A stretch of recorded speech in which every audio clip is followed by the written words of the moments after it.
Hello, my amazing artists. This week for art class, we are going to be diving into some mystery art together. Now, why are we doing this? There are two reasons, my friends. First of all, not everybody has their new third quarter art folder yet. I know some of my current hybrid friends do. My virtual friends will be receiving theirs this week if they are staying virtual on our virtual pickup day, Wednesday, January 27th, and some of my new hybrid friends that are coming the week of February 1st will get their new art folder then. So, the other reason is because this past week in art class, I played an art review game with all of my classes from Tuesday through Friday called Beat the Teacher. We reviewed all of our first 7 art projects that we have finished over the course of our first semester of virtual learning together. And students competed against me, Miss Greathead, to try and win the most points. Almost all of my classes did win and selected mystery art as their activity to do this week. So, without any further ado, artists, we are going to go meet an artist that has helped inspire the mystery art that we are going to be creating together this week, my friends. Let's go take a look before we grab out some art supplies. This week, artists, I would like to introduce you to Mr. Wayne Thiebaud. Mr. Thiebaud is an American painter who is currently 100 years old. He is most well known for his colorful depictions of commonplace or everyday objects, but I would like to take a look at some of his food art with you friends today, specifically some of his delicious desserts. We are going to be inspired by these tasty treats as we take our own bite into the world of food art. So, now that we've looked at some of these delectable depictions of different types of food, it is time to find out what type of art you friends will be making for our mystery art this week. All right, my first grade friends, I thought this week we could whip up some delicious cupcakes together, just like Mr. Thiebaud. So, before we start baking, we need to do a little bit of work with our hands. I would like you to fold your paper. So, I'm going to fold it once in half one way, and then I'm going to fold it just one more time in half the other way. So the first time I folded up, and the second time now I'm folding side to side. That way, when I open it up, I should see on my paper 2 straight lines or 4 boxes. And I'm going to go ahead with my pencil. I'm going to trace right on top of those lines so you can better see my boxes. If you'd like to go ahead and trace over those lines as well, that would be a perfect way to divide your paper up, artists.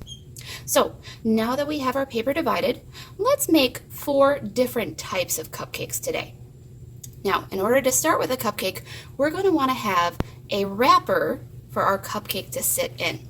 So, I'm going to start in the middle of each one of my squares, and I'm just going to make a very small, not too deep kind of smile curve. Again, I want to make this curve in the middle of each box. And you'll see my curve is wide, but not too deep. It doesn't go really far down. All right, now off of each curve, I'm going to add 2 straight lines. And watch, the lines are going to come in just a little bit, not a lot. They're going to kind of come in straight to make the bottom a little bit smaller on the cupcake. Because the fun thing about cupcakes is they're kind of big at the top and a little bit smaller at the bottom.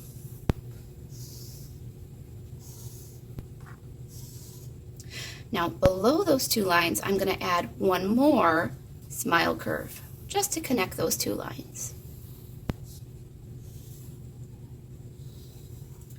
On a cupcake wrapper, there are often more straight lines as well, my friends, that kind of give it a ribbed look on the outside. So I'll go ahead with my pencil, light for right now. I can always trace it darker later, and add a few straight up and down lines. You can start in the middle of your cupcake wrapper and go out from there, or you can start from one side.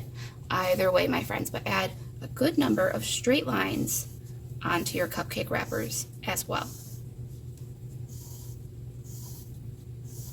And as always, they don't need to be perfectly straight, right? So now we have 4 cupcake wrappers.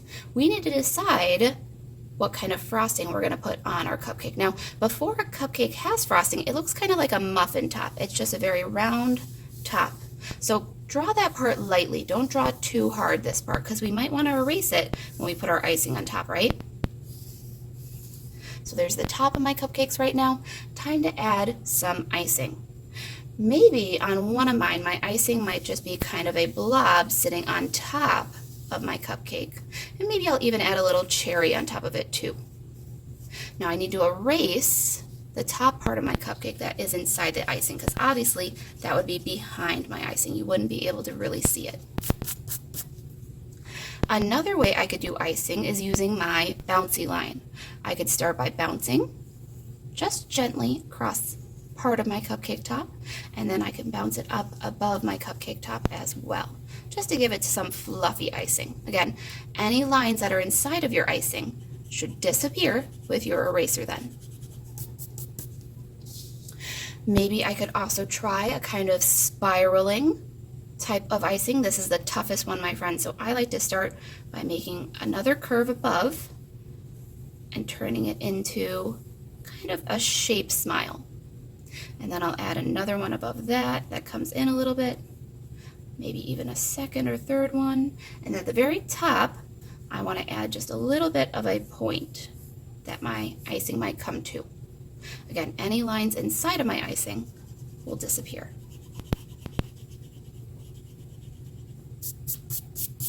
All right, for my last one, I think I'm going to go back to my first type of icing, the easier one. And I'm just going to go ahead and add that icing right on top.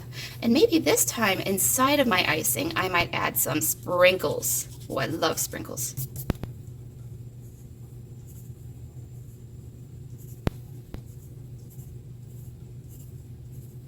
All right, artists, now comes the fun part. We get to start deciding what colors our cupcakes will be. Now, I'm going to trace mine up with my different colored markers and use my crayons to color them in as well. But as always, if you would only like to use one or the other, that is fine, as well as if you have watercolor paints or other art materials that you'd like to use, of course you can use those too. But try to make each one of your cupcakes have different flavors, both of the cake part themselves, maybe different colored wrappers, and different flavors of icing as well. All right, my friends, here I go.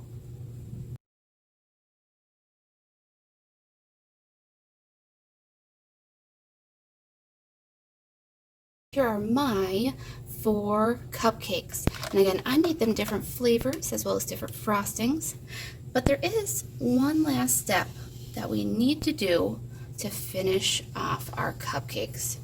Mr. Thiebaud liked to use shadows to help make his art look like it was actually sitting there on the paper. So we need to find something like a black crayon or a black colored pencil to add some small little shadows next to our cupcakes. Now this is the important part, my friends. All of your shadows should be a similar size and a similar side of your cupcake. Don't make a shadow on this side of this one and this side of that one. That wouldn't make sense. So I'm going to go ahead and add just a few little shadows by just making kind of a little backwards C on one side of my cupcake on this side. If you were making it on that side of your cupcake, it'd be a forward C, right? And it doesn't have to be super dark. It should be kind of like a dark gray color. I'll add that same size to the same side of all of my cupcakes. And again, it's okay if it's not perfect. Just try your best, right? And this way it looks like my cupcakes are sitting on a piece of paper with a small light source pointing from one side.